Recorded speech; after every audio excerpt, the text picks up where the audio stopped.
नमस्कार, मैं सचिन सिंह गौर आपका अपने YouTube मंच पर स्वागत करता हूं।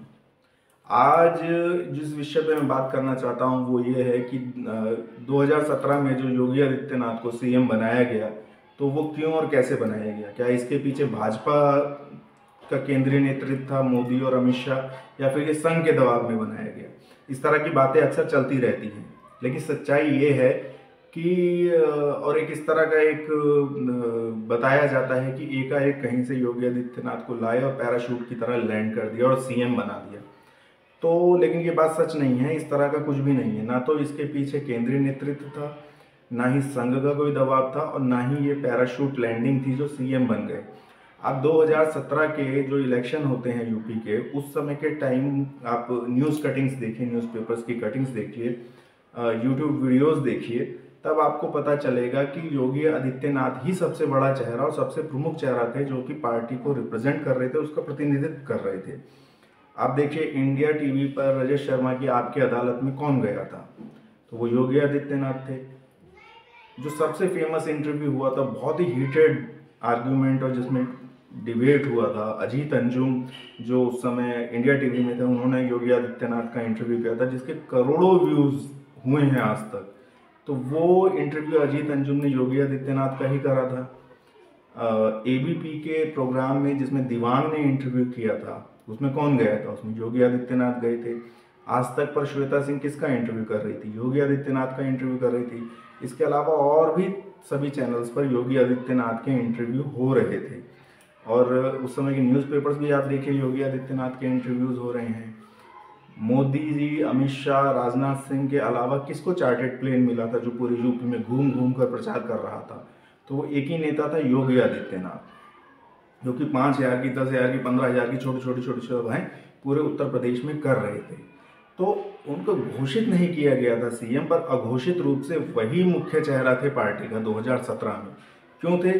क्योंकि वो हिंदुत्ववादी एक बड़ा चेहरा थे, भगवाधारी थे, मठाधीश थे, और उनको उत्तर प्रदेश में जानते थे, और बीजेपी को हिंदू मुस्लिम का ध्रुवीकरण भी करना था।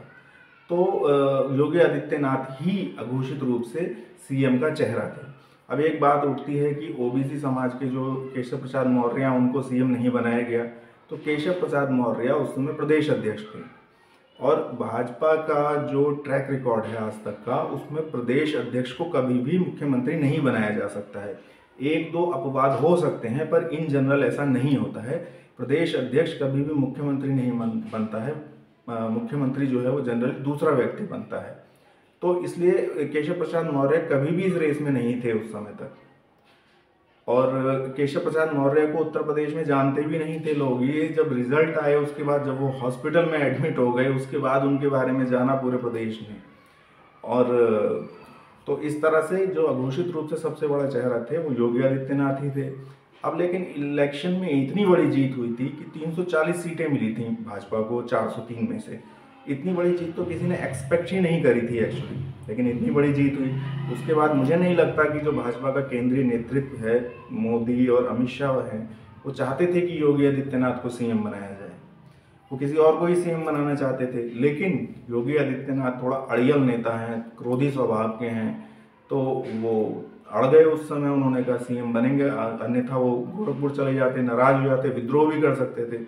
तो इतनी बड़ी जीत के बाद पार्टी नहीं चाहती थी कि इस तरह का कोई विद्रोह हो, कोई ऐसा मैसेज जाए कि पार्टी के अंदर वो है। और फिर वो भगवाधारी मठाधीश हिंदुत्व का चेहरा थे, तो इसलिए उनको सीएम बनाया गया। मुझे नहीं लगता इसमें कोई संघ का दबाव था, या संघ की कोई रणनीति थी, या भाजपा का केंद्रीय नेतृत्व ऐसा चाहता था।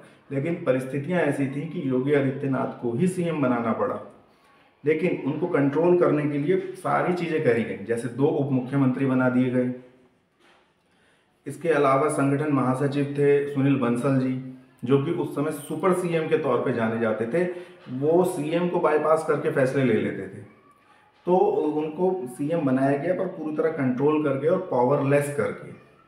लेकिन इनकी पावर बढ़ी 2019 से, जो लोकसभा चुनाव हुए। क्योंकि लोकसभा के चुनाव में ये जो केंद्रीय नेतृत्व है भाजपा का, उन्होंने रणनीति लगाई कि हमको और सीट चाहिए, और कुछ ऐसे प्रदेशों में भी हमको प्रयास करना चाहिए जहां से हमें सीट नहीं आती है। तो इसमें उन्होंने बंगाल, उड़ीसा और केरल में प्रचार किया।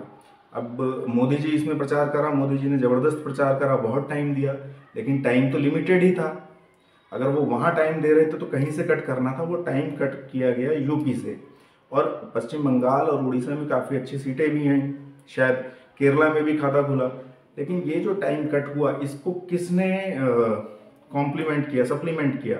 तो वो योगी आदित्यनाथ थे। और भाजपा की बहुत ज़्यादा सीटें वहाँ नहीं गिरी और 2019 में भी 63 सीटें आईं, उसका कारण योगी आदित्यनाथ थे। तो यहाँ से योगी आदित्यनाथ का राइज होना शुरू होता है। और जो मेन योगी आदित्यनाथ की छवि उभर के सामने आई वो थी विकास दुबे का एनकाउंटर करके। उसके बाद उन्होंने मुख्तार अंसारी, अतीक अहमद के भी बुलडोजर चलवाए और बहुत काम किए, लेकिन विकास दुबे एक टर्निंग पॉइंट है जहां से योगी आदित्यनाथ की कड़क प्रशासक की छवि, पुलिस पर कंट्रोल और नियंत्रण वाली जो छवि जो देश में बनी बुलडोजर बाबा की, या कड़क मतलब जो ठान लिया वो करने की और अपराध मिटाने की, वो एक ऐसी छवि थी जिसका फिर कोई काउंटर बीजेपी के पास नहीं था।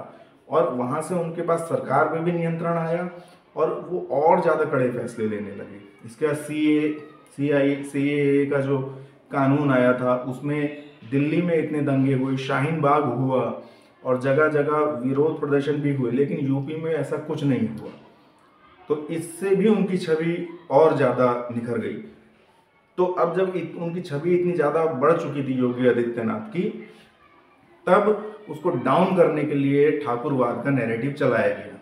अब मैं आपको एक इंटरेस्टिंग बात बताता हूँ कि योगी आदित्यनाथ क्षत्रिय समुदाय से आते हैं, ठाकुर हैं, जैसा उनको कहा जाने लगा, ठाकुर अजय सिंह बिष्ट। ये बात प्रदेश में कोई नहीं जानता था, देश में भी कोई नहीं जानता था, और जिन ठाकुरों पे आरोप लगता है कि उन्होंने फ़ायदा पहुँचाया, वो ठाकुर भी नहीं जानते थे कि योगी आदित्यनाथ ठाकुर हैं। ये तो जब ये ठाकुरवाद का नैरेटिव चलाया गया, ठाकुर अजय सिंह बिष्ट कह करके एक प्रोपेगेंडा किया गया, तब लोगों को योगी आदित्यनाथ की जाति पता चली थी। नहीं तो योगी आदित्यनाथ की जाति का पता ही नहीं था। कुछ लोगों को पता होगा, पर इन जनरल मासेस में उनकी जाति के बारे में किसी को ज़्यादा नहीं पता था।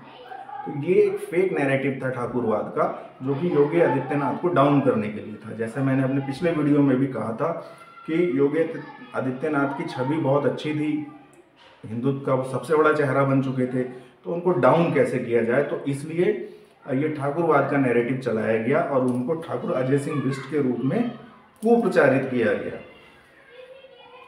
और फिर इन्होंने 2022 के इलेक्शन से पहले भी कोशिश करी 2021 में कि उनको हटा दिया जाए, लेकिन फिर वही ढाक के 3 पात वाली बात थी कि अगर हटा देंगे तो क्या होगा, और अगर हटा देते तो 2022 में भाजपा वापसी नहीं करती, ये 100% तय है।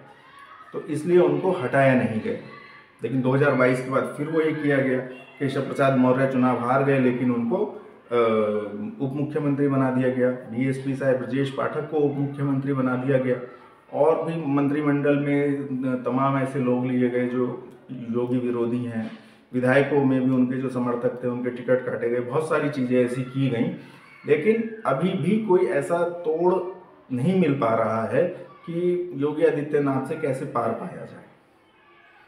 तो मेरी बातों से आप कितना सहमत हैं ये कमेंट करके अवश्य बताइएगा, और चैनल को सब्सक्राइब अवश्य करें। धन्यवाद।